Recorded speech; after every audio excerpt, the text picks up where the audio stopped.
So, this week reflection, my mind is kind of all over the place right now because, like, after election day, even though I'm not a US citizen, I feel like it still impact a lot of day to day life stuff, like how it's going to be after this, the fear of just thinking about what is future gonna look like. However, this week topic is very interesting because my other class also covered similar subject.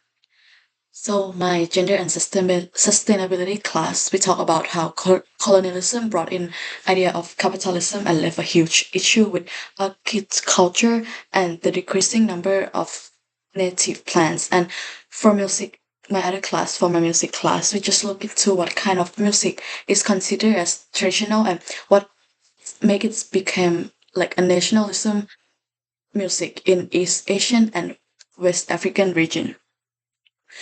What kind of music is able to play in Iran and how it's the censorship look like. In both of the class, we talk about the subject in today's circumstance, but we cannot look into what made it become the way it is today without looking back into what is happened in the past and history.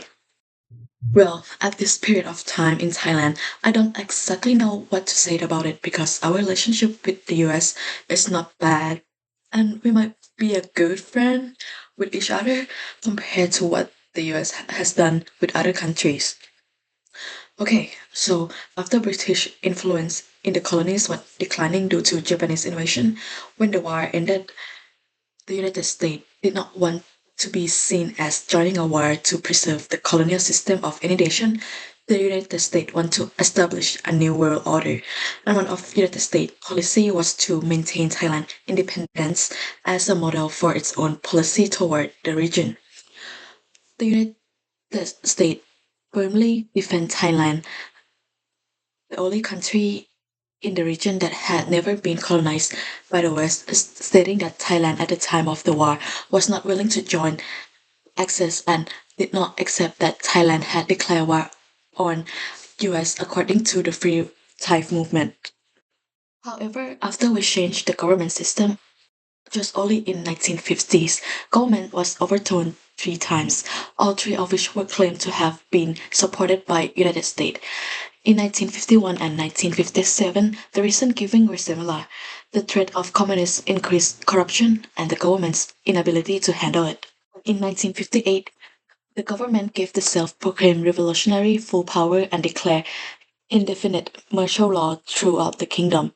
This goal was supported by huge sum of money from the United States to advance the development discourse that value the economics as the determining factor. Let me gear towards some of the technology advancements that are happening in Thailand. While TV became a household item in the US and the Soviets launched Sputnik, the first Thai television station was established and broadcast its first black and white for military use.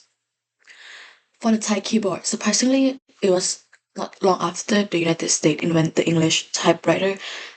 The personal secretary of the king during the time had the idea to modify the English typewriter into a typewriter, but it took quite a while to finish because Thai letters is more than English letter, and then got modified again. It took about 7 years to fix the problem with the old model and this new model called Thai Kasemani, which is the model that we are using until today. One more thing I forgot to mention is before I transferred to UCL, I was in Bellingham, the town a little bit up north of Seattle, and I got to see the Space Needle. There's no picture of me with a Space Needle itself, but there's a picture of me holding a fresh strawberry lemonade near the Space Needles. Actually, hearing about the background of Space Needle made me rethink that Seattle is quite a historic place and hold a lot of memory, like the Space Needle, the first Starbucks, Pike Place Market, and Pioneer Square. And I think it's all for me this week. Stay warm and cozy. Thank you.